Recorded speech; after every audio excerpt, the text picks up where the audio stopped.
Bueno, ¿qué tal? Bienvenidos a esta última pecera de memorias de la semana, porque hoy es jueves, día golfo. David, ¿qué tal? ¿Cómo estás? Pues he de decirte que estoy estimulado porque me he tomado más café de lo que debería esta mañana y creo que puede venir, no sé si bien o mal al programa, pero desde luego que se va a notar. No vas a dejar a nadie indiferente, dirías. Yo creo que no. Vale, ¿nos puedes contar un momento por qué tienes 3 vasos detrás del micrófono? Esto es la barricada.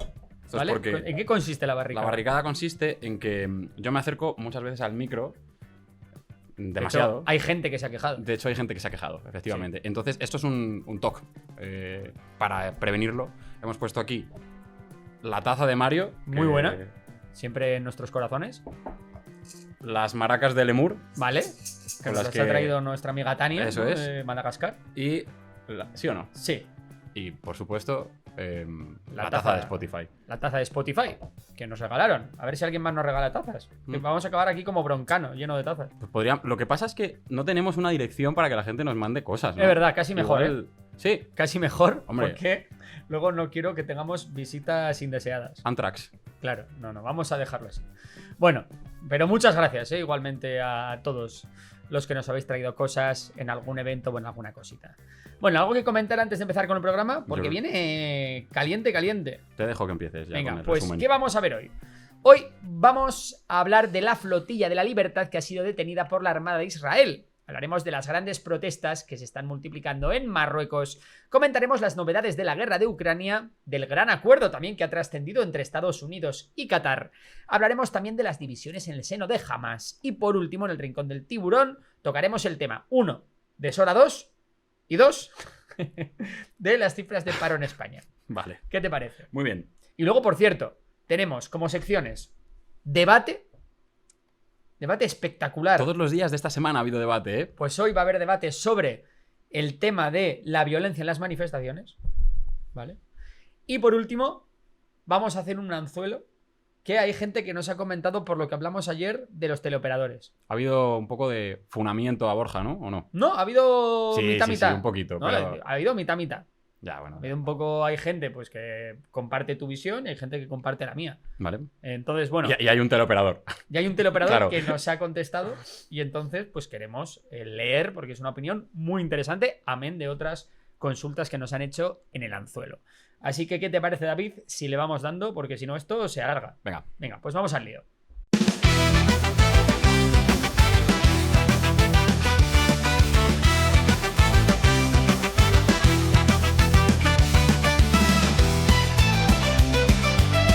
Pues David, vamos a empezar con el tema de la flotilla porque como preveíamos, pues los israelíes la han interceptado. Bueno, salvó un barco. Hay un barco que escapó ahí el bloqueo, no sabemos muy bien cómo lo hizo, pero llegó hasta aguas territoriales de Gaza. Y bueno, el resto han sido apresados por las fuerzas israelíes, ¿no? Sí, la Global Sumud Flotilla, que como muchos sabéis es una misión civil que buscaba llevar ayuda humanitaria a Gaza y desafiar el bloqueo de Israel por mar, ha sido interceptada en aguas internacionales por el ejército de Israel. En total, la flotilla estaba compuesta por 44 barcos con más de 500 tripulantes de distintas nacionalidades, entre ellos activistas, periodistas y políticos. Sí, en apenas unas horas, los militares israelíes tomaron el control de varios de los principales navíos, como el Alma, en el que viajaba, por ejemplo, la famosa, ¿no?, Greta Thunberg. También es en el Sirius, donde estaba, por ejemplo, la exalcaldesa de Barcelona, Ada Colau, y el Adara, ¿no?, que era otro de los buques insignias. Según las organizaciones de la misión, al menos 21 barcos ya han sido interceptados, algunos incluso tras denuncias de embestidas y ataques con cañones de agua. De esto hay vídeos, por cierto, y bueno, muchos de ellos se han puesto a salvo, se supone, en Israel. A salvo digo entre comillas porque no sabemos muy bien lo que les espera allí. Pues ahora lo vamos a contar. Todo ocurrió a unas 70 millas de la costa de Gaza, es decir, en aguas internacionales. Para la flotilla esto constituye una violación del derecho internacional, mientras que Israel defiende que los barcos se dirigían hacia una zona de conflicto y los asocia a lo que llama la flotilla de Hamas. Las imágenes difundidas muestran a los pasajeros con chalecos salvavidas y las manos en alto, sin resistencia, en un intento de subrayar el carácter pacífico de la misión. Bueno, tampoco puedes poner mucha resistencia ante la Armada de Israel si vas en barcos pesqueros, también te digo. Antes del abordaje, los tripulantes lanzaron al mar dispositivos electrónicos y objetos que pudieran ser usados como armas, buscando evitar que Israel obtuviese información de cualquier tipo. Y también, bueno, para evitar, ¿no?, que justificar la violencia por parte de Israel, como ocurrió no es la primera vez que hay una flotilla de la Libertad que intenta entrar en Gaza. Varias, sí. Esto pasó hace muchos años y hace muchos años sí que hubo, vamos a decir, disturbios o combates entre las fuerzas israelíes y la flotilla. Bueno, no me acuerdo cuándo fue exactamente, pero hará más de una década, fue la que yo recuerdo al menos. Bueno, el gobierno israelí asegura que todos los pasajeros serán trasladados a puertos de su territorio y posteriormente expulsados. Dependiendo del país de origen, recibirán más o menos apoyo diplomático. España, por su parte, ya ha anunciado gestiones consulares para que los 26 ciudadanos españoles que iban a bordo, pues bueno, tengan la asistencia pertinente. En el caso de otros gobiernos, como Reino Unido o Estados Unidos, pues habían sido advertidos, ¿no?, de que no fueran en la flotilla. Así que, bueno, para esto seguramente la cosa sea un poquito más complicada. La situación de cada detenido también va a depender de si aceptan firmar la deportación inmediata, lo que les puede cerrar la entrada a Israel, o si rechazan esa opción, esto podría llevarlos a prisión y a un proceso judicial. Para activistas con antecedentes en misiones similares, como Greta Thunberg o la eurodiputada francesa Rima Hassan, el escenario más probable es la detención. Sí, al final, bueno, pues la magnitud un poco de esta operación, con un montón de barcos, figuras internacionales reconocidas, pues lo que ha conseguido ha sido un poco lo que buscaba la flota de la Libertad en realidad, ¿no? Que no era tanto el ayudar con ayuda humanitaria, valga la redundancia, sino que lo que buscaba era hacer mucho ruido, generar un gran eco mediático. Hasta el punto de que, bueno, hay programadas para hoy mismo, en Madrid de hecho hay una, hay programadas protestas a lo largo y ancho de todo el mundo, ¿no? En un montón de capitales, también en otras ciudades, en Barcelona también creo que había protestas convocadas. Entonces, bueno, pues es otra manera más, ¿no?, que ha buscado pues los activistas pro-Palestina para hacer que este problema se sitúe en el centro una vez, en el ojo del huracán mediático, como pasó, por ejemplo, después de las protestas de la Vuelta a España, ¿no? Que creo que además funcionó bastante bien eso, ¿no? Bueno, se ve que sí, porque ahora hay un montón de federaciones, está el Comité Olímpico Internacional, etcétera, ya pensándose si expulsar, ¿no?, a los equipos israelíes y a las selecciones israelíes de las competiciones internacionales. Veremos lo que ocurre. Bueno, pues esto por la parte de Israel, de la flotilla. Veremos qué pasa, seguiremos informando por aquí.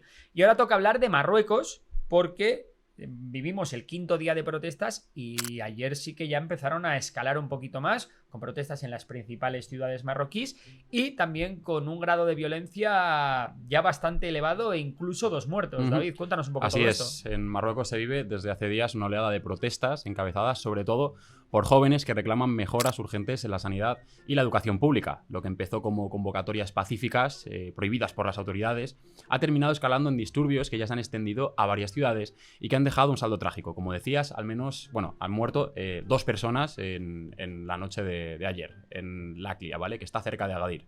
Sí, porque bueno, yo por lo que he visto en vídeos y tal, las autoridades marroquíes han utilizado incluso munición real a la hora de reprimir las protestas. Y bueno, pues las cosas está escalando bastante rápido y con bastante violencia. Veremos a ver qué pasa. Empezó, cuéntanos cómo empezó esto, porque es verdad que no lo hemos hablado aquí en La Pecera, pero se remonta ya hace unas semanas. Bueno, el malestar ciudadano se disparó a raíz de un episodio especialmente doloroso en septiembre, ¿no? La muerte de 8 mujeres embarazadas tras someterse a cesáreas en un hospital de Agadir, supuestamente por problemas con el anestésico. El caso destapó las graves deficiencias del sistema sanitario público y provocó la destitución de directivos locales, pero no frenó la indignación. Poco después apareció en redes sociales un colectivo anónimo conocido como el Gen Z212, que tiene nombre un poco de lo que hacías tú en el laboratorio, ¿no? La verdad es que sí. Un poco de ese rollo. Sí, podría ser perfectamente. Bueno, el caso es que este colectivo está formado por jóvenes que utilizan el prefijo telefónico del país como bandera y que representan un poco pues la voz de la generación Z marroquí. Sí, esto lo comentábamos el otro día, que se enmarca dentro de las nuevas protestas que está habiendo de la generación Z junto con Nepal y con Paraguay, ¿no? Sí. También Perú, por ejemplo. Perú también. Indonesia hubo. En Indonesia, creo que en Filipinas también ya ha habido gente. Ya alguno ha sacado la bandera de Luffy. Las de Bangladesh incluso las puedes meter, aunque no fueron tan generación Z, pero bueno, las podemos enmarcar en estas protestas de 2025. Los mensajes de estas protestas eran directos. Denunciaban el deterioro de los servicios básicos mientras el Estado invierte miles de millones en preparar el Mundial de Fútbol de 2030. Una de sus consignas más repetidas resume ese contraste. Hay estadios, pero ¿dónde están los hospitales? En este contexto, las manifestaciones prohibidas se multiplicaron y desembocaron en choques con la policía en ciudades como Casablanca, Rabat o Temara, entre otras. Desde el inicio del conflicto se han contabilizado más de 400 detenciones y ha habido casi 300 heridos entre civiles y fuerzas de seguridad. Sí, me recuerda un poco esto, no sé si tú te recordarás, de cuando fue el Mundial y de Brasil, que aparte fueron también los Juegos Olímpicos de Brasil. Sí. También se invirtieron un montón de dinero en infraestructuras, en estadios, que por cierto la mayoría ya están en ruinas. En desuso. Y también hubo unas protestas muy grandes en Brasil a raíz de, claro, toda la pobreza y la desigualdad que había en el país, y todo el dinero se estaba gastando en hacer majestuosos estadios para un evento que tampoco iba a durar tanto tiempo, ¿no? Y hemos visto como también hubo muchas tramas de corrupción a raíz de eso, y es algo que se puede repetir en Marruecos, ¿no? El gobierno de Rabat, consciente del lío, pues se reunió de urgencia esta semana y difundió un comunicado en el que dice estar dispuesto a escuchar las reivindicaciones sociales y atenderlas a través de un debate, ¿no? Sin embargo, las marchas siguen prohibidas, las detenciones continúan, ya hay 2 muertos, lo que al final, bueno, pues contradice un poco ese mensaje de apertura que se intenta dar desde el gobierno. Luego trato el tema del rey, también es muy importante, porque el rey Mohamed VI sabemos que tiene bastante desatendido todos los asuntos del reino. Se le cree enfermo, pero realmente pasa muy poco por Marruecos, se está pegando la vida padre entre Gabón y París, en fin. Suena un poco casi a medieval, ¿no? Este rey clásico que no se poco, encargaba del pueblo. Sí, es un poco Carlos IV, te diría Mohamed VI. Bueno, ¿alguna cosa más que tocar? Sí, quería comentar que el trasfondo de estas movilizaciones es más amplio que un episodio sanitario, ¿no? Porque Marruecos, hay que tener en cuenta que es un país muy joven, una de cada 4 personas tiene entre 15 y 30 años. Pero el desempleo juvenil supera el 45%, ¿vale? Esa combinación, que evidentemente lleva a una frustración social, precariedad y falta de perspectivas, explica por qué la generación más conectada y visible en redes sociales pues decide ocupar las calles a pesar del riesgo. Bueno, recordemos que esto siempre pasa, ¿no? En las sociedades más jóvenes son sociedades que por un lado están menos desarrolladas porque no han completado su transición demográfica y son más proclives a que la gente tenga menos que perder y proteste más, y aparte una población joven es una población más contestataria, que más dada a las protestas y a las revoluciones. El caso es que, bueno, ayer fue cuando se dieron los episodios más importantes, porque se intentó asaltar un puesto de la gendarmería y fue ahí donde se abrió fuego, ¿no? 2 manifestantes, ¿no? Creo que fueron. Sí, esto marca un punto de inflexión en esta crisis que recuerda momentos del estallido social. Poco recuerda la primavera árabe, ¿no? La gran incógnita ahora es si el gobierno optará por abrir un verdadero canal de diálogo o si por el contrario continúan apoyándose en la represión para contener una juventud que se siente ignorada y que ha convertido la defensa de los hospitales y de las escuelas en un símbolo de lucha. Por cierto, también quemaron ayer, no recuerdo ahora mismo la ciudad, pero una sede del Ministerio de Justicia, ¿no? Por tanto, sí que estamos... Y también salieron vídeos de la policía atropellando manifestantes. O sea que están las cosas muy, muy mal en la frontera española, vamos, que es Marruecos al final no deja de ser nuestro estado vecino. Y veremos, ¿no? Si de estas manifestaciones de la juventud no pueden llegar a extenderse a Europa o a los países desarrollados. Lo que pasa que no sé cómo lo ves tú esto. Pues mira, justo lo has dicho, ¿no? Manifestaciones de la juventud. Es verdad que en Europa la juventud en proporción no es tanta y quizás falta un poquito de chispa, ¿no? Para que eso pueda suceder. Yo es que Una chispa un poco más potente que la que puede haber en países con esa pirámide poblacional. Yo creo que el problema de la juventud ahora mismo en España, vale por España cualquier país desarrollado, es que está más polarizada, no es tan homogénea, no van todos a una. Igual aquí, no sé, como que la juventud en los países desarrollados creo que va un poco más por el tema antimigración ahora mismo. Por un lado, los que están más en la parte izquierda ya no están, al menos a día de hoy, no están tan movilizados por las causas sociales, sino más bien pues ahora, por ejemplo, por el tema de Palestina. Entonces no veo que eso acabe cristalizando o haya el caldo de cultivo necesario para que cristalice un movimiento joven que reclame, ¿no? Servicios públicos, etcétera. Creo que esto lo comentamos en algún programa, pero la realidad es que quizás en Europa la gente está más preocupada por perder derechos que por ganarlos. Creo que es algo que, por ejemplo, en Marruecos, en Nepal, es algo que sí que pasa. La gente puede ganar derechos y, por lo tanto, también uno sabe, ¿no? que el riesgo-beneficio que uno calcula le puede salir a cuenta. No sé si pues me es muy buen entiendes. punto eso. Es muy buen punto ese, David.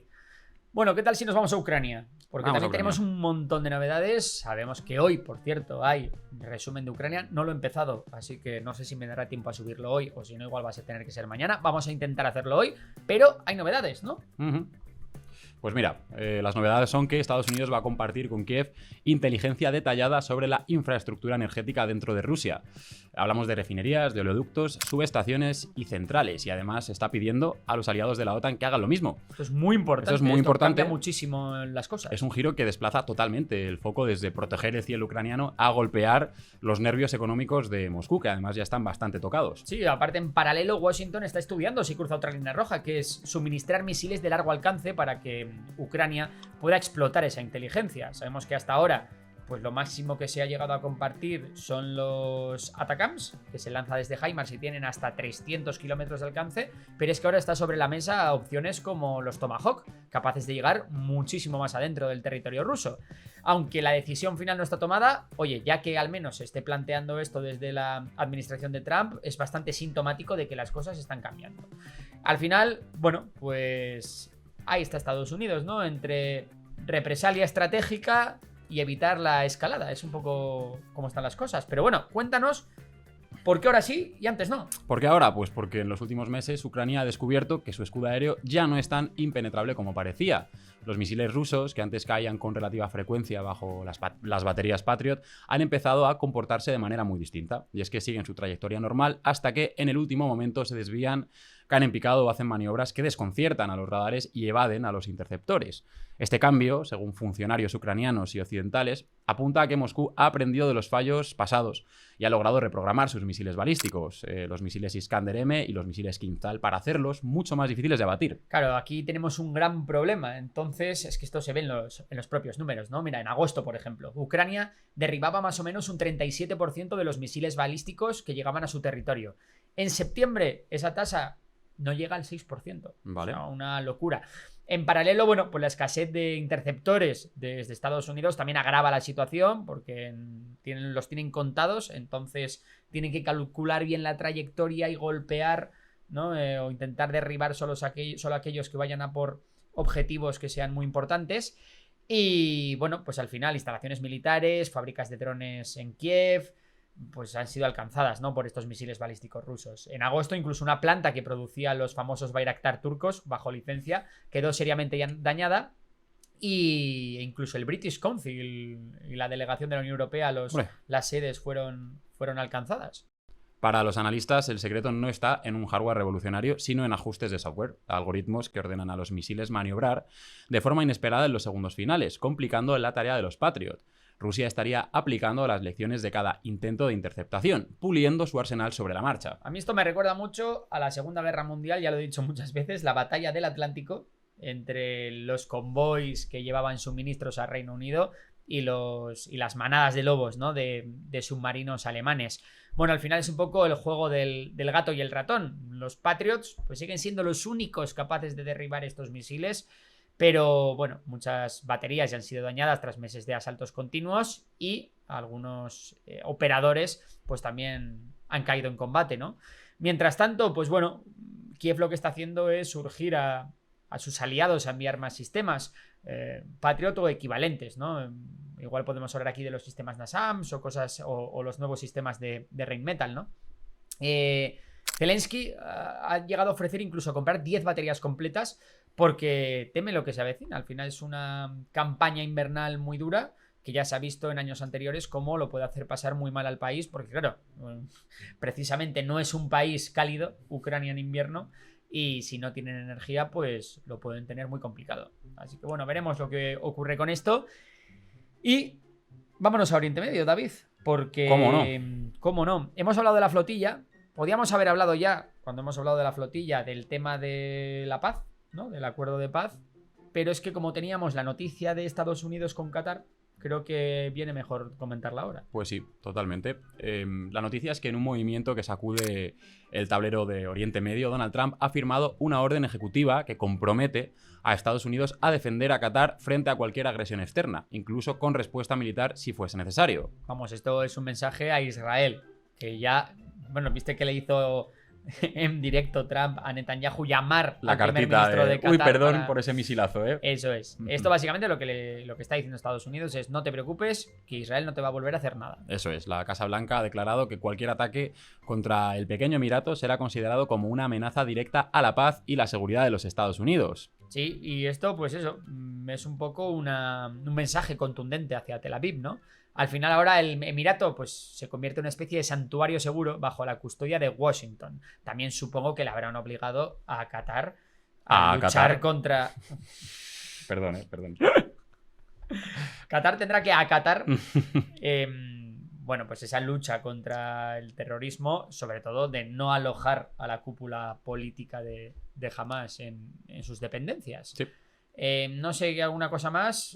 Bueno, recordemos que Qatar es una base militar, ¿no? Sí, de Qatar es sede de la base militar, pues una de las más importantes, no sé si de hecho es la más grande de Estados Unidos en Oriente Medio, que es la base de Al-Udeid, y es una pieza clave en la diplomacia regional. Recibe de esta forma una garantía explícita de que su integridad territorial forma parte de los intereses vitales de los Estados Unidos. Y recordamos que este movimiento llega también a la vez que Trump presenta su plan de paz para Gaza, en el que Qatar pues también está enormemente implicado como un mediador. Todo esto hace pensar que, bueno, está habiendo movimientos entre bambalinas, ¿no? Entre Israel, Qatar y Estados Unidos. Sí, un detalle importante aquí que tenemos que dar es que esta orden ejecutiva no implica una obligación automática de intervención militar, pero bueno, sí establece que Estados Unidos responderá con las medidas apropiadas, bien sean económicas, diplomáticas o militares, ante cualquier agresión. O sea, no es el artículo 5 No es de el la artículo OTAN, 5 de la OTAN, Vale. pero, oye, sigue siendo un mensaje de seguridad bastante claro para Qatar, porque recordemos que cada vez que se incumple un pacto de defensa o cada vez que alguien no cumple con la palabra, como pasó por ejemplo con Rusia en Armenia, lo que ocurre es que toda tu credibilidad internacional se va al garete y tus otros aliados van a decir: oye, pues de ti no me puedo fiar, voy a buscarme otro padrino, ¿no? Ujú. Ese es el gran problema que puede tener ahora mismo Estados Unidos si no cumple con lo que ha acordado con Qatar. Bueno, más cosas que tenemos que contar. Bueno, lo de la tensión interna dentro de la cúpula de Hamas, ¿no? Sí, hay una tensión creciente dentro de Hamas y tiene que ver con la oferta de paz de Trump. Parte del liderazgo de Hamas ve la propuesta como la oportunidad de poner fin al conflicto y sí que estaría dispuesta a aceptarla, pero hay otra facción más maximalista que considera inaceptable tal y como está y reclama cambios antes de comprometerse con la propuesta de Trump. Esto es un poco lo que pasa en Colombia con la disidencia de las FARC, los que no quisieron participar del programa de paz y lo que hicieron fue pues seguir la lucha por su cuenta. Y esto es un problema.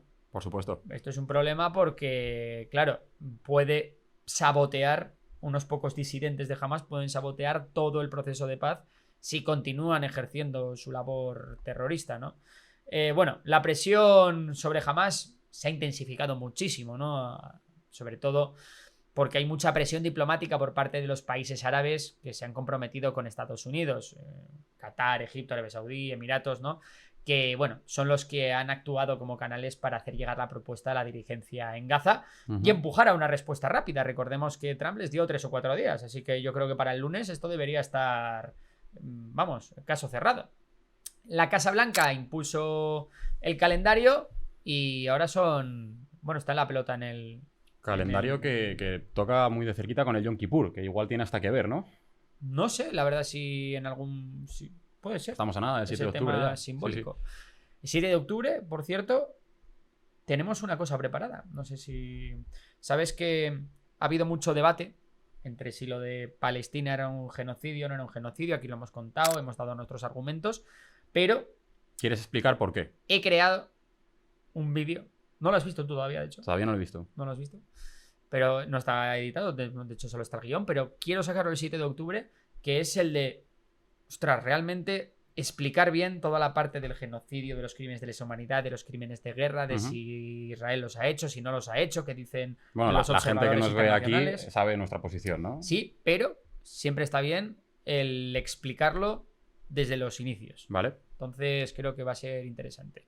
Por cierto, la yihad islámica, que ha rechazado la propuesta. Sí, la Es yihad verdad que islámica es un grupo ahora mismo completamente residual en Gaza. Bueno, no sé si decir residual porque es el segundo grupo más importante después de Hamas. Hay muchos Sí. otros y sí que tienen poder. Recordamos que además poder, tienen pero bueno. incluso rehenes capturados, la yihad islámica, que no están todos Eso es en verdad. manos de Hamas, y eso también es muy importante para estas negociaciones. Sí. Como decíamos, en paralelo, la yihad islámica ha rechazado de plano la propuesta y la califica de una receta para empeorar la situación de los palestinos y ha advertido que el plan favorece los intereses israelíes. Esa negativa complica cualquier respuesta concertada del espectro armado palestino y reduce la capacidad de presentar pues una aceptación que pueda unificar y que pueda facilitar un alto el fuego. Sí, y luego la cosa es, ¿qué está en juego ahora en este choque de los que quieren paz y los que no la quieren? Bueno, pues para quienes dentro de Hamas o de otros grupos se inclinan por aceptar, el plan ofrecería, oye, un cese inmediato de hostilidades, intercambio de prisioneros, un marco de reconstrucción. Al final, oye, no está mal, es decir, la opción que te ofrecen es muchísimo mejor que la que tienes, pero los que no quieren, ¿no?, este acuerdo, lo que están un poco, yo creo, preocupados es por el tema de las garantías, Claro. ¿no? Las garantías que son insuficientes y bueno, pues eso es ahora mismo lo que está ahí, sí, como de creíble es esta Claro. propuesta, ¿no? Al final, a nivel práctico, pues esta fractura, pues lo que permite ahora, o sea, lo que hay es que uno ya ha dividido a Hamas. Ujú. Seguramente ahora mismo haya una lucha interna dentro de la organización muy importante.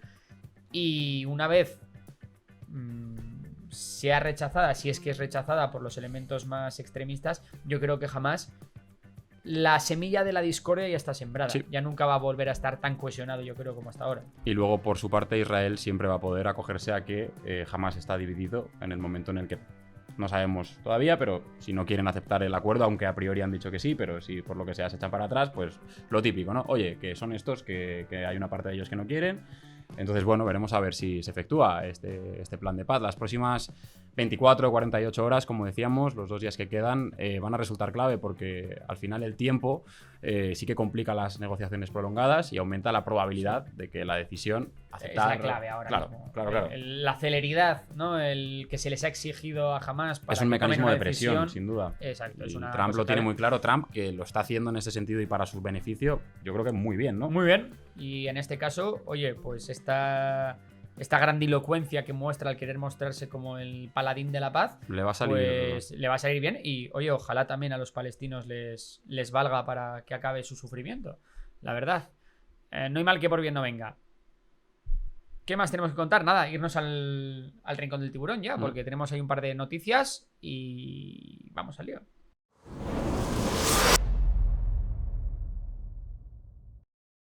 Bueno, David, ¿ya has probado Sora 2? Lo he probado contigo hace un rato.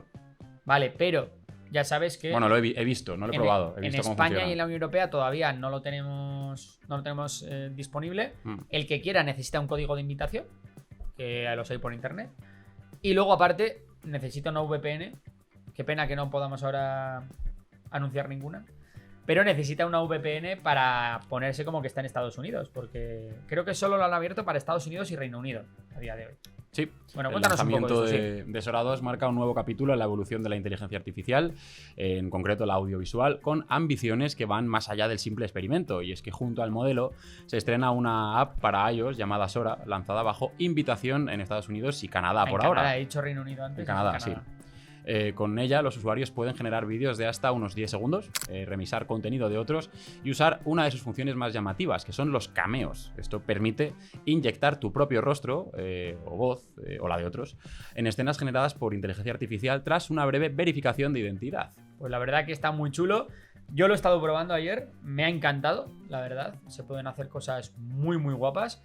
Y veremos, ¿no? Si igual pronto en Memorias de Pez o en la pecera tenemos shorts. Igual tenemos una nueva herramienta, ¿no? Igual tenemos una nueva herramienta desde la que explicar cosas. Tengo ganas de probarlo. Lo que no lo he probado todavía es con mi cara. No sé si me va a permitir hacer mi cara con esa comprobación de identidad. Ojalá que sí. Porque si lo hacemos puede estar muy chulo. Bueno, más allá de eso tenemos cifras de paro en España que se han publicado y son extraordinariamente buenas para ser un mes de septiembre, que siempre es un mes malísimo porque es el mes en el que se acaba el verano y mucho negocio estacional que se ha hecho en verano pues se acaba. Pues esta vez no.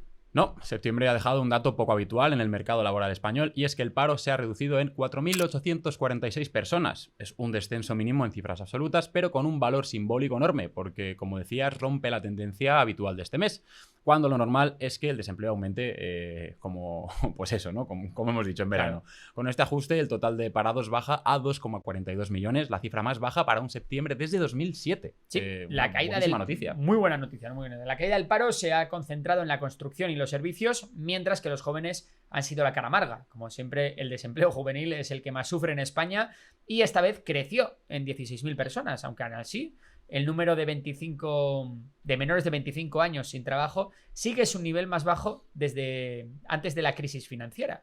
Así que muy bien por este lado. Cataluña, Canarias y Comunidad Valenciana lideraron los descensos, curiosamente también, que son lugares bastante turísticos, lideraron los descensos, mientras que Andalucía y Galicia son los que han sufrido las subidas más notables, David. Y el otro gran titular está en la ocupación, porque la Seguridad Social ganó más de 31.000 afiliados en un solo mes. El mejor septiembre desde que existen registros, como decíamos, excepto los años anómalos de la pandemia, ¿no? Claro, el arranque del curso escolar, ¿cómo mola septiembre arrancar? ¿A ti te gustaba? A mí septiembre siempre llegaba con ganas, sí, para empezar el cole. Hay dos escuelas aquí, ¿eh? Yo soy de la tuya también. Yo es que a mí, no sé qué pasa, porque ahora se me hacen muy cortos, pero de pequeño a mí el verano se me hacía larguísimo. Entonces llegaba un punto en el que yo decía, tengo unas ganas ya de volver al colegio. Sí, soy de tu escuela, absolutamente. Luego ya en la universidad no me pasaba, porque aparte yo aprobaba. Entonces, claro, en mayo, junio, principios de junio, finales de mayo, con Bolonia se te acababa el curso y hasta el año que viene, hasta septiembre. Entonces teníamos unos pedazos de veranos increíbles. ¿Y qué hacías? Eso sí que no se me hacían cortos. Fiestas de Prado de estas, ¿no? Sí. Sí, ¿no? Algún viajecito, no mucho, porque claro, en la universidad tampoco es que te sobre el dinero, pero siempre nos inventábamos algo para acabar de for you por ahí. De for you. De for you. Las buenas fiestas de Prado. Si algún día alguien va a Asturias, la verdad que tiene que ir a una fiesta de Prado. Típica fiesta de los pueblos en las que hay una, ¿sabes? ¿Cómo se dice? Una orquesta. La gente bebe mucha sidra y se come bastante bien generalmente. Entonces... Por cierto, nunca hemos hablado... esto es un tema para principio de programa casi, pero nunca hemos hablado de las orquestas, de las fiestas, de las verbenas. ¿Quieres que lo dejemos para después de esta sección y que esto ya sea para la pecera? Creo... ¿O quieres que se lo trague la gente que ve? Que lo vamos a hablar el lunes de las orquestas. Vale. Porque es que hoy tenemos debate luego, David, no nos da para todo. Vale. Pero es que es un tema que a mí me gusta mucho, las orquestas. Me gusta aparte de principio a fin, desde que cantan el vals de las mariposas y suavemente hasta que acaban con Dolores se llamaba Lola. La cantidad de vestuario y despliegue técnicos que hay ahí es una locura, ¿eh? Aparte, en Galicia y Asturias muy buenas. Sí. Hay muchísima cultura de la orquesta. La Panorama. La Panorama, claro, ya esa es como gallega, el Circo ¿no? del Sol. Esa es gallega. Sí. Panorama, París de Noia. París de Noia. Otra muy mítica. En Asturias la más mítica es Asia. ¿Sabes? Lo que pasa que a medida que las orquestas van siendo cada vez mejores, ya se vuelven como muy... Dejan de tantos clásicos de verbena y ya empiezan como con canciones mucho más sofisticadas, que a veces es como, igual te estás pasando. El espectáculo está muy bien, pero igual te estás pasando. Luego es verdad que cambian de canción cada 30 segundos para que sea súper dinámico. Eso está muy bien montón. También. Sí. Siempre y cuando canten el farsante, por supuesto, estaremos en el equipo de las verbenas. Bueno. Que ha bajado el paro. Me estás hablando ha bajado el paro, tío. Ha bajado el paro y ha subido la ocupación, ¿no? Sí, es lo que nos querías decir. ¿Alguna cosa? Bueno, quería comentar que más allá del corto plazo, los datos de paro muestran una tendencia de fondo, que es que el empleo indefinido sigue ganando terreno gracias a la reforma laboral, ¿no? No lo sé si es gracias a la reforma laboral. Esto supongo que será valorable. Bueno, es valorable, pero hombre... Entendemos que ver, sí, ¿no? Claro. Bueno, pues 4 millones de trabajadores han pasado a tener contratos fijos desde 2021. La tasa de temporalidad ha caído a mínimos históricos y las bases de cotización, especialmente entre los jóvenes, están subiendo con fuerza. Sí, así que bueno, resumiendo, que buen septiembre, ¿no? Y el mercado laboral récord con una ocupación en mínimos de... un paro en mínimos de 18 años, así que... Jo, macho, qué bien, ¿no? Acabar el jueves con esta noticia. Pues la verdad que sí, me gusta que no haya paro. Me gusta. Y que la ocupación suba, porque a veces ya sabes que solo se considera parado a aquel que no tiene trabajo y que lo está activamente buscando, Ujú. ¿no? Si no eres población inactiva. Eso es. El parado es población activa. Esto quiere decir que si sube la tasa de actividad y luego aparte también baja el paro, Baja el paro. lo que nos está diciendo es que cada vez más gente está encontrando trabajo y cada vez más gente quiere trabajar. Así que bien por esa parte. Muy bien. Bueno, pues vámonos. Bueno, para los que están en Memorias de Pez, ahora llega el debate, pero el debate ya solo para para la pecera de memorias. Entonces, tenéis el link abajo, si no ponéis la pecera de memorias y ahí tenéis el programa completo. Los que ya estáis en la pecera de memorias o estáis en Spotify, pues nada, seguimos con el tema. ¿Vamos? Venga. Venga.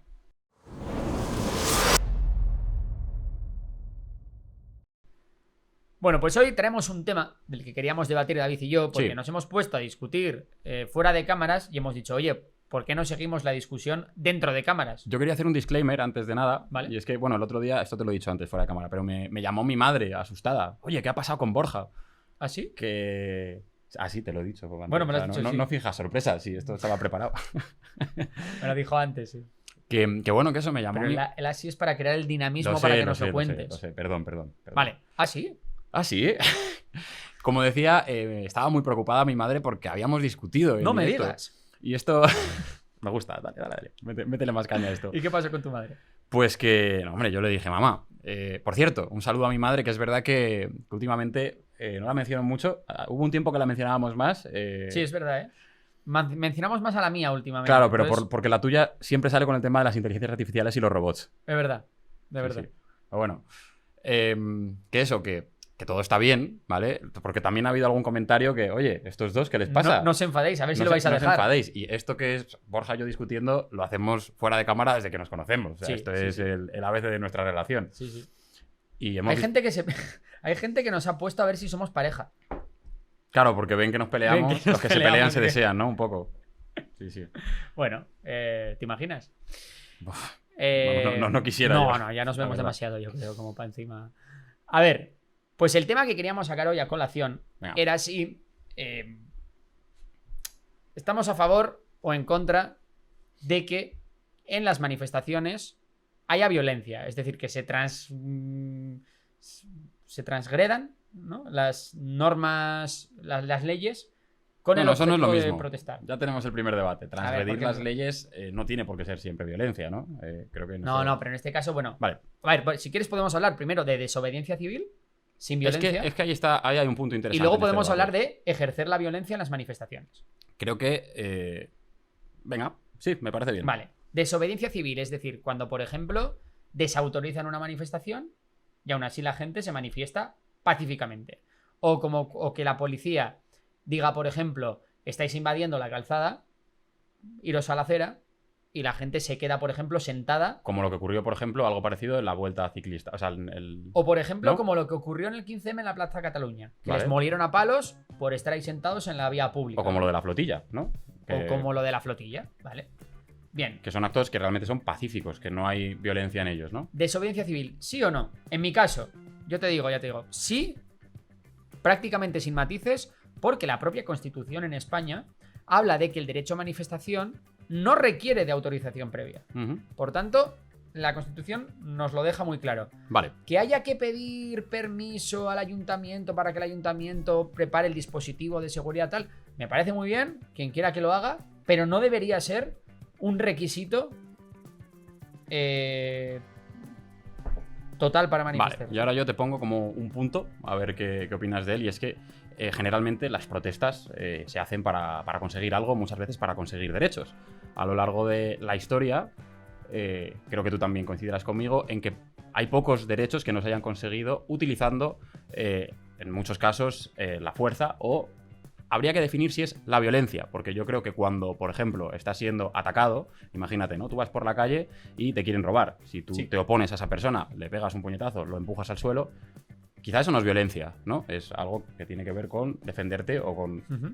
intentar Con lo que se llama la legítima defensa. la legítima defensa, o en este caso, pues el en derecho, España eso no el existe, derecho de de hecho. que no te ataquen o el derecho de que nadie Sí. te sobrepase. Porque, por ejemplo, no tener el derecho a poder comer también es un acto violento. Entonces, oponerte a eso utilizando la fuerza, para mí, no sería violencia. Ahora bien, yo te pongo el caso. En este momento, en este ejemplo, esta persona te va a atracar, tú te defiendes, pero después de defenderte y tirarle al suelo, le pegas una paliza y le clavas el puñal tú. Yo creo que ahí, por ejemplo, sí que hay violencia, ¿no? O sea, Claro. eso es algo que... Evidentemente. ¿Qué pasa? Que aquí hay un... Y esto luego lo podemos trasladar a las protestas. Aquí hay una buena escala de grises, como siempre, donde cuando a mí esta persona me ataca, yo le tiro al suelo, vale, ahí no hay violencia, pero si le pego una patadita, estoy enfadado, me han intentado atracar, es entendible, es algo violento, ¿dónde está la violencia? Es difícil de definir Vale, qué es violencia. si nos vamos ya al debate de la violencia, y que hablo por debate de la violencia,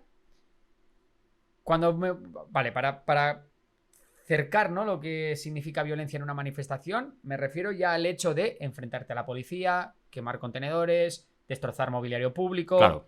Eso, ¿vale? Vamos a... Estamos acotar ahora la todavía violencia dentro de las como eso. manifestaciones, no estamos ni hablando de quemar un parlamento Siempre hablamos o dentro de guillotinar a un rey, ¿no? Hablamos Que eso dentro ya de las son- manifestaciones, pero bueno, la manifestación puede acabar en la quema de un parlamento, ¿no? Ujú. Lo que te quiero decir es, claro, yo aquí distinguiría entre dos cosas.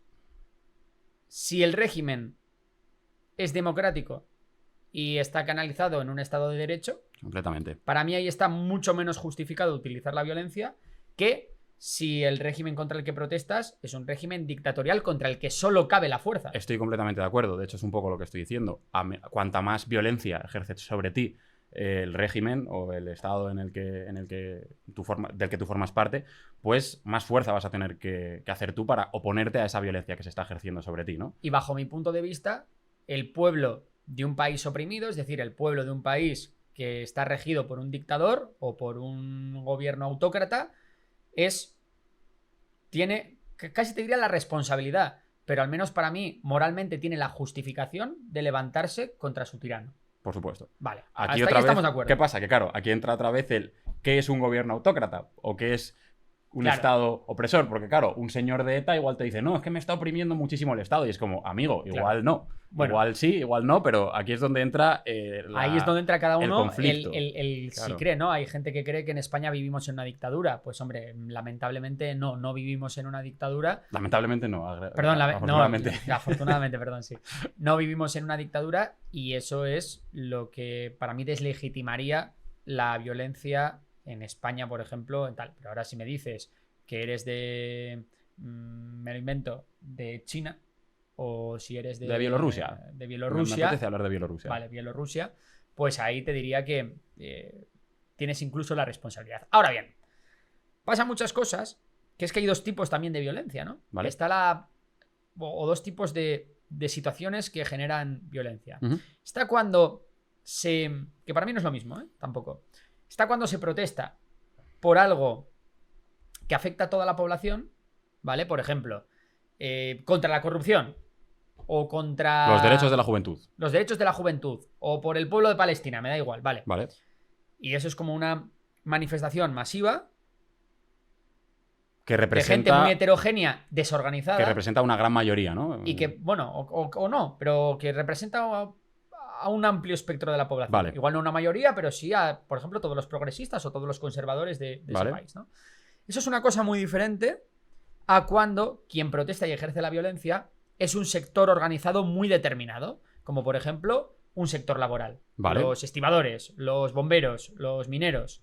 Te iba a decir los mineros, pero no sé si sacarlo delante de ti, lo de los Ya, mineros. lo de los mineros, yo que soy de Asturias, tengo que andar con mucho ojo, ¿no? Pero quiero decirte, son dos cosas diferentes. ¿Por qué? Porque, obviamente, cuando un gremio entero protesta, un gremio entero, me refiero pues, a lo que acabamos de hablar, ¿no? Lo que ocurre es que muchas veces lo que busca ese gremio son privilegios contra otra gente. Es decir, vamos a poner un ejemplo muy bueno. ¿El de los mineros? Con voy- la extracción del carbón, por ejemplo. Voy a ir con el de la agricultura en Francia, En ya. Francia.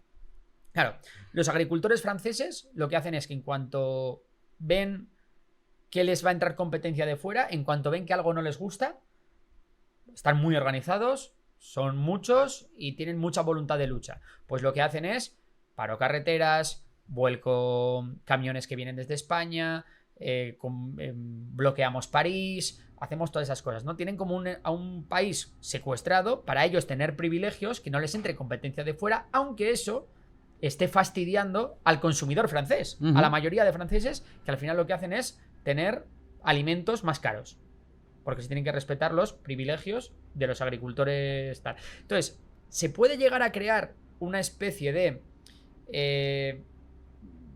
incentivo perverso a, bueno, como tengo fuerza, sigo pidiendo y al resto que les den. Claro, eso cuando lo hacen las élites políticas y económicas en conjunto se llama lobby. Sí.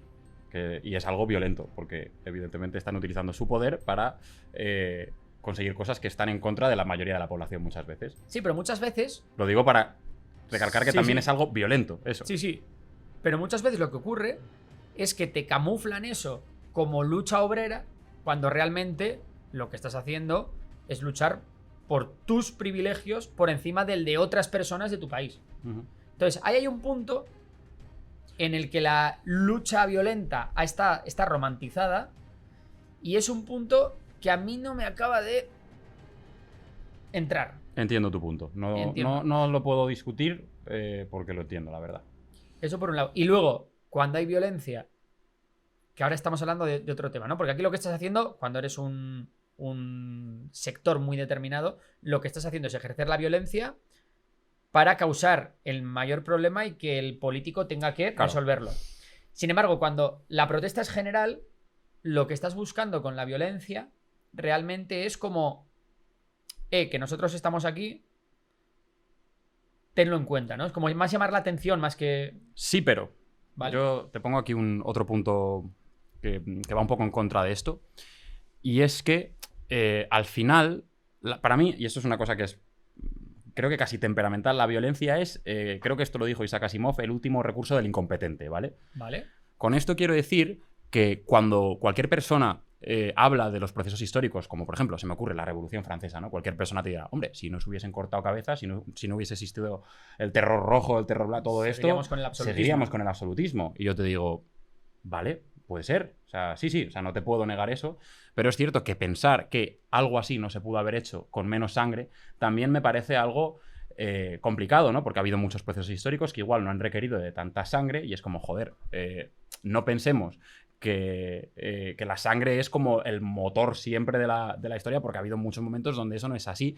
Y creo que también es importante entender hasta qué punto uno puede llegar a utilizar la fuerza sin que eso acabe generando un backlash, que de hecho hay muchos ejemplos de revoluciones que igual, bueno, se me está ocurriendo Haití. Sí, Haití fue una revolución que luego vino muy bien para toda la oleada de revoluciones que hubo después en Latinoamérica, pero bueno, las repercusiones que hubo allí fueron muy, muy grandes y fue una sangría de... Entonces, es algo complicado, Pero ¿tú crees que el gobernante, el político de turno, tiene que tener cierto miedo de su población para gobernar? Bueno, en un mundo ideal, me gustaría que no fuese así, ¿no? Pero no vivimos en un mundo ideal. Por tanto, que haya cierta contestación en las calles, y con contestación me refiero a cierto grado de violencia, ¿tiene que ser necesario para que el juego democrático funcione? Creo que ese miedo del que tú me hablas, justo has puesto tú el ejemplo de los países autocráticos o de cualquier lugar donde haya una represión desde el Estado o desde el organismo de gobierno que sea, me da igual. Entonces, yo creo que en una democracia un gobernante tampoco tiene que gobernar exactamente con miedo, porque es una democracia. Creo que tiene que gobernar con respeto al pueblo, es decir, con responsabilidad y con empatía. Pero porque estamos hablando de una democracia en lo que sería una democracia ideal, que ninguna de las que tenemos lo es realmente, ¿vale? Entonces ahí yo pienso que no es una cuestión de miedo. O sea, un gobernante tiene que tener, pues mira, cuando tú organizas un evento para tus amigos, que estás preocupado porque a todo el mundo le vaya bien y si ves que alguien está descontento dices, joder, no quiero que esto sea así, pues esa es la misma sensación con la que un político debería de gobernar en una democracia. Pero claramente las cosas son mucho más complejas en el mundo en el que vivimos porque hay un montón de intereses cruzados. Pues yo me inclino por pensar que la violencia en las calles, cuando hablo de las calles hablo de las manifestaciones, creo que solo está justificada en una situación en la que se está perdiendo o en la que el gobierno está desdemocratizándose. Es decir... La pregunta ¿es realmente violencia o es fuerza? Porque no es lo mismo. Lo que decíamos de la persona que te atraca, ¿no? ¿Es violento oponerte a que te el uso de la fuerza solo está legitimado en el caso de que tu gobierno se esté convirtiendo de una democracia a una dictadura. ¿Y por qué pienso esto? Porque, claro, contra alguien que ya no respeta... Hablamos de la fuerza física, ¿no? De un enfrentamiento o de la... Sí. Porque contra alguien que ya no respeta el Estado de Derecho y no respeta las garantías democráticas, tú no puedes jugar con reglas democráticas, porque entonces tienes las de perder. Claro, bueno, y luego, o sea, si lo piensas luego, en general, el progresismo dentro de las democracias que existen ahora en el mundo, pues se ha escorado más hacia la desobediencia civil, hacia protestas pacíficas, porque eso ha demostrado también ser válido y que también puede ser un motor de las cosas. No hace falta que nos vayamos a quemar el Parlamento cuando se pueden conseguir cosas simplemente pues con una presión, con manifestaciones, con las mareas, con el 15M. Al final es lo que... Habrá muchos que estén en contra de esto y que quieran ir al Parlamento ahora mismo y pasar a guillotina a los políticos que no les gusten, pero... Totalmente. Pero es que para eso, de eso va la democracia. Claro, de que aunque no te guste el político, tú te puedas manifestar, puedas protestar, pero no puedas imponer tu voluntad por encima de la de los votos. Pues hoy estamos bastante de acuerdo. Estamos bastante de acuerdo. Pero luego está otro factor aquí, que es importante, que es el de la represión policial, ¿no? ¿Hasta qué punto la represión policial, como la que hemos visto esta noche en Marruecos, te da, ¿no?, el derecho o la legitimidad para mañana intentar hacer más? Sí, ahí habría que hablar de cómo se utiliza la represión policial precisamente como un arma violento, muchas veces desde el Estado. Es un arma de control, pero es difícil cuando estás intentando controlar y tú tienes muchísimo más poder, ¿no? ¿Y hasta qué punto la fuerza que se utiliza es proporcionada o no? Claro, es que cuando hay dos, digamos, dos bandos, por decirlo así, no sé si bandos es la palabra más correcta, cuando hay dos actores que se enfrentan y uno es enormemente poderoso y el otro no, generalmente cualquier pequeño toque es un poco el enfrentamiento de tú contra una hormiga, ¿no? O sea, tú... Pero hay quien te puede decir, bueno, para eso están los organismos internacionales, que son los que deberían en última instancia juzgar a ese gobernante que se ha extralimitado. Y para eso deberíamos validar a los organismos internacionales y... Esto lo hablábamos, de hecho, ayer con todo el tema de la ONU. La ONU no tiene poder si tú no crees en la ONU. Es un poco como la magia, ¿no? Eso y que si no respetas el derecho... O sea, uno tiene que cumplir con el ejemplo y uno tiene que respetar el derecho internacional. Todo esto que estamos viendo, ¿no? O sea, cuando hablamos... Mira, de hecho, lo saco a colación aquí. Hablábamos ayer o antes de ayer sobre el plan de los 20 puntos de Trump para el acuerdo de Gaza. Si tú aplaudes ese plan...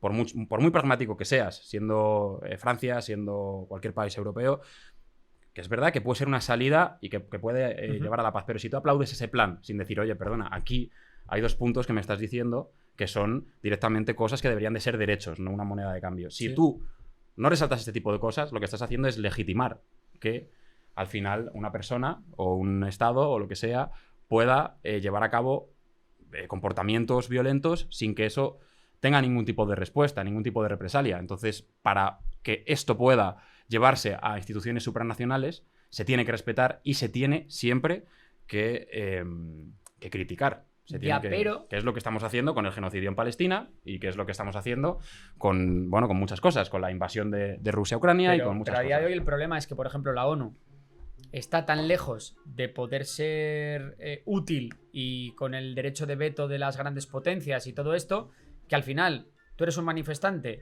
y acaban de matar a tu amigo la policía y dices, no, mira, me voy a ir a casa porque voy a esperar que haya un juicio de la Corte Penal Internacional pues, que en última instancia... O sea, y por eso tanto tú como yo entendemos perfectamente, aunque nosotros podamos criticar que hay derechos humanos que se están violando, por ejemplo, en El Salvador, entendemos perfectamente todo lo que está ocurriendo y que haya una mayoría enorme de población que ha dicho, oye, mira, este señor ha llegado aquí y utilizando la fuerza, utilizando la violencia, ha cogido y ha reducido la violencia en El Salvador. Sí, pero no he entendido el ejemplo de El Salvador con lo que estábamos comentando. ¿Cómo que no? O sea como ha sido un cambio que no me ha... ¿Qué estabas comentando? O sea, yo estaba diciendo lo de...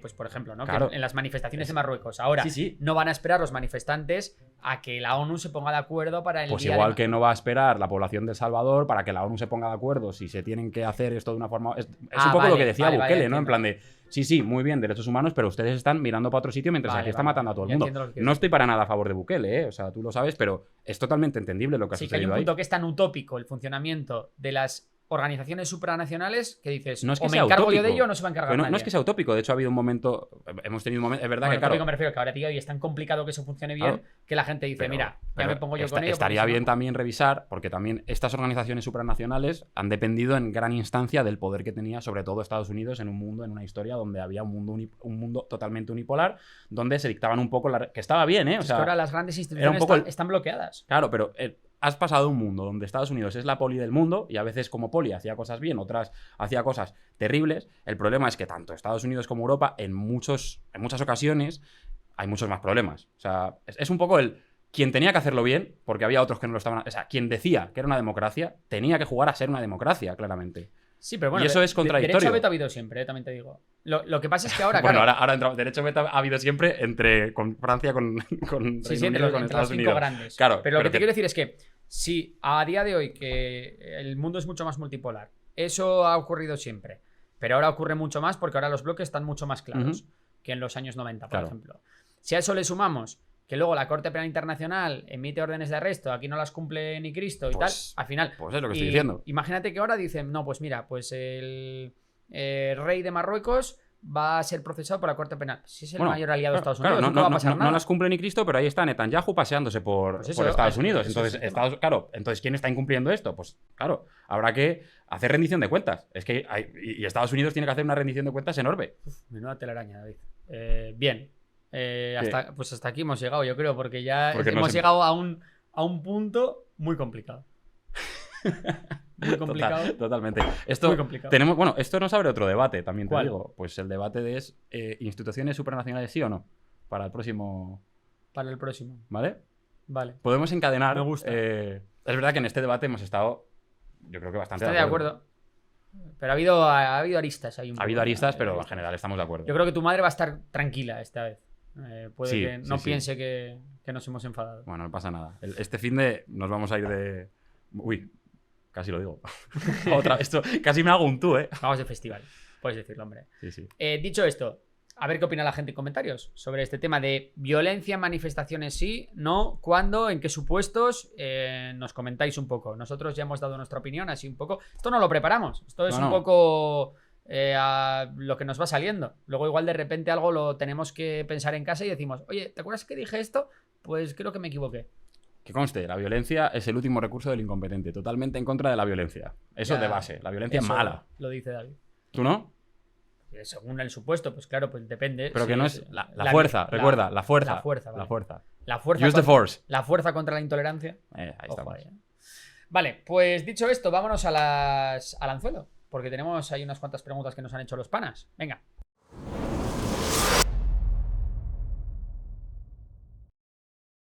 Bueno, vamos con el anzuelo porque nos pregunta nuestro amigo Pacho Mendy Pancho.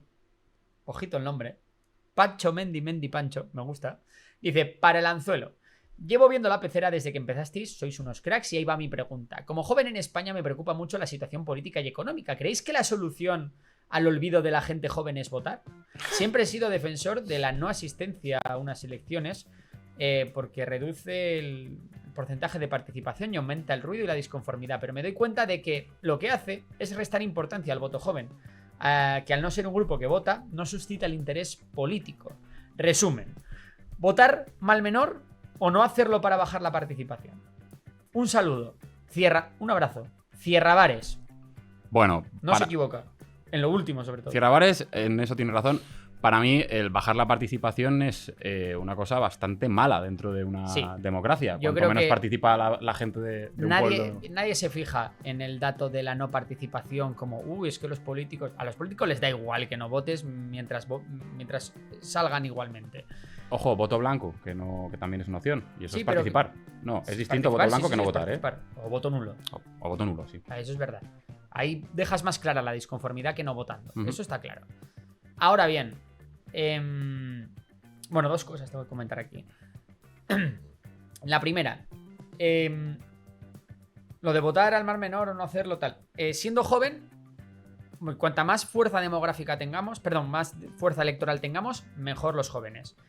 El problema es el tema de la fuerza demográfica. Si es que ningún partido a día de hoy lleva ningún plan realmente ambicioso para mejorar el tema de las pensiones? Si es que directamente no lo llevan porque somos pocos. Entonces, como somos pocos, realmente todos se pelean en cosas, salvo en cuidar de sus jóvenes. Interesante reflexión. Sin Entonces, duda, sí. bueno, realmente, a día de hoy, imagínate que eres joven y lo que te interesa es el tema Buah. de las pensiones. Pues que no puedes votar a nadie, porque ningún partido lo lleva, porque Ya, sabe ojalá. que a ningún partido le interesa. Ojalá vivir en una dictadura que pensase las cosas a 70 años vista, ¿verdad? Igual con Xi Jinping en España las cosas serían distintas. Menos Bueno, libertades, pero... todo tiene su parte buena y su parte mala. Claramente, supuesto. la parte mala de una dictadura es que puedes planificar a muy largo plazo y que no tienes que hacerlo siempre pensando en si te van a votar o no. No hay ese incentivo perverso. Puede haber otros, como por ejemplo en las dictaduras suele haber más corrupción, porque hay menos límites legales a que tú puedas meter la mano en la caja. Absolutamente. Te leo la siguiente. Venga, la siguiente. Adrián Valle Sanmunoz nos dice: hola Borja, me gustaría responder al tema llamadas. Oh. Soy encuestador telefónico, tengo experiencia en el sector y he tratado con varias empresas y puedo decir, desde mi experiencia, que hay empresas muy legales, las cuales respetan la ley de protección de datos, etc. Y otras, como por ejemplo en la que estoy actualmente, puntos suspensivos, donde sus prácticas dejan mucho que desear, desde el ámbito de la ley de protección de datos hasta en lo laboral. En otras palabras, explotación. Y al caso, no tenemos completamente la culpa a los empleados que tenemos que hacer las llamadas, pero sí que hay ciertas acciones que, dependiendo de la persona que está haciendo la llamada, puede estar errando o siendo pesado con la gente. Es tan fácil como usar el sentido común y ser lo más legal posible, aunque los coordinadores y los jefes se enfaden. Mira, yo me voy a repetir un poco con lo de ayer. Muchas gracias por la explicación y por la educación a la hora de hablar. Tengo que decir... Pero eres un cabrón. No. No tengo absolutamente nada en contra del primer tipo de empresas que ha dicho. Oye, cuando te llaman porque tú has dejado el teléfono en una base de datos, cuando tú has dejado un mail y has permitido que te llamen, atiendas la llamada, les digas que no te interesa, no te vuelven a llamar porque cumplen con la ley de protección de datos. Genial, te apuntas en la lista Robinson y no te llaman. Contra eso no tengo ningún problema. Los que cumplen la ley, cero problema, ni con las empresas ni con los trabajadores. Ahora bien, si tú estás trabajando en una empresa que sabes que no cumple la ley y que encima el hacer que no cumple la ley estás molestando a un tercero, una tercera persona que no tiene la culpa de nada, tú, en cierto modo, igual no eres el mayor responsable, pero eres cómplice. Hay muchos trabajos en los que puedes operar sin tener que romper las leyes. Si tú eres consciente de que tu empresa está haciendo algo ilegal y lo sigues haciendo, tío, es como el que se hace carterista porque no tiene dinero. Para mí no está justificado, ¿no?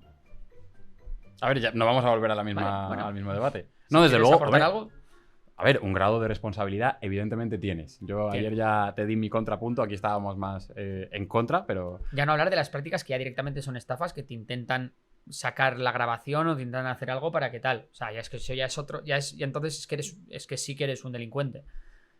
En este caso, bueno, pues el que te llama, que le dices, oye, borra mi teléfono, que lo que tiene que hacer es borrarlo. Y dice, no, pero es que la empresa no me da medios, no me permite a mí borrarlo. Bueno, pues entonces es que estás cometiendo, o sea, estás en una empresa que comete delitos y eres consciente de ello y aún así estás trabajando ahí. Que luego está el tema de la necesidad, y lo sé, pero es que la necesidad no lo justifica todo, en mi opinión. Ya está, vamos a la siguiente. es que Gerson- me parecía también importante no intervenir porque creo que hay una parte aquí que ya no es tanto un debate. Vuelvo a lo mismo, ayer di mi opinión no en contra, pero un poco en contraposición a ciertas Sí, cosas de la tuya, pero yo creo que está muy bien enfadarse y está muy bien desquitarse, y Borja hoy está utilizando el programa de una forma terapéutica.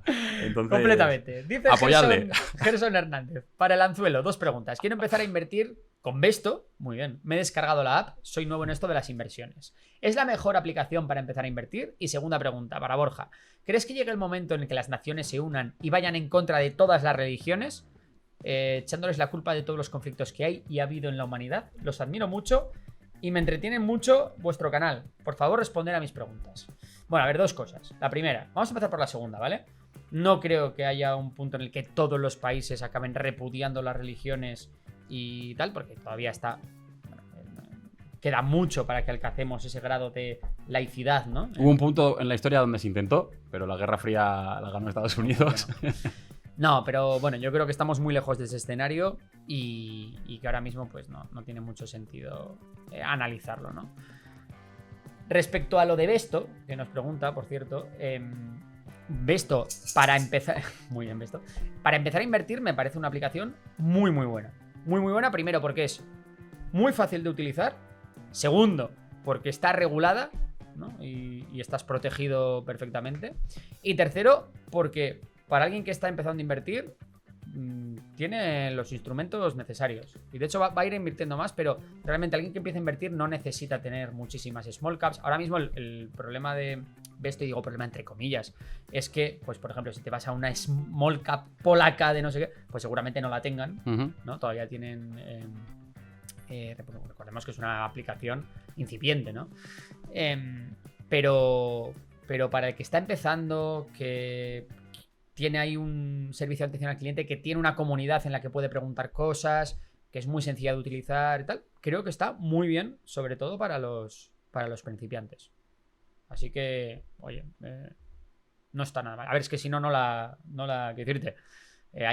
Siempre digo que hay muchas plataformas eso es importante que que nos lo matices. contactan y a las que le decimos que no. Eso es. Y nosotros, pues, es que decimos que sí a aquellas que nosotros usaríamos. Entonces, bueno, pues eso es. Por eso es gran patrocinador de esta nuestra querida pecera de memorias.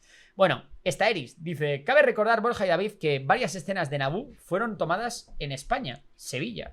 Esto es un... Nos lo cuenta porque ayer hablamos de en la Plaza de España, si mal no recuerdo. Eso es.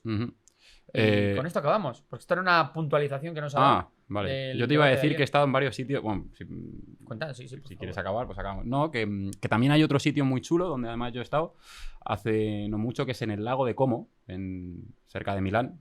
Vale. Cerca de Bérgamo, en Italia. Y que allí se rodó la... Si mal no recuerdo, no estoy 100% seguro, pero si mal recuerdo, se rueda la escena... Que también creo que se rueda aparte en Sevilla, ¿eh? O sea que... Pero la escena del casamiento, de la boda, entre Anakin y Padme. ¡Anda! Curioso, ¿no? Está guapo ese sitio. Es muy mediterráneo, Naboo. Muy bien. Pues con ese gran dato que no podía faltar por parte de David, nos despedimos por esta semana. Habrá contenido de aquí al lunes, pero no en la pecera de Memorias, sino en Memorias de Pez y Memorias de Tiburón. No, solo Memorias de Pez, creo. No, bueno, Memorias de Tiburón llevamos 3 vídeos en 3 días. Vamos a dejar ya Memorias de Pez tener un poco de protagonismo. Venga, muchas gracias a todos y nos vemos en próximas aventuras. Hasta la próxima.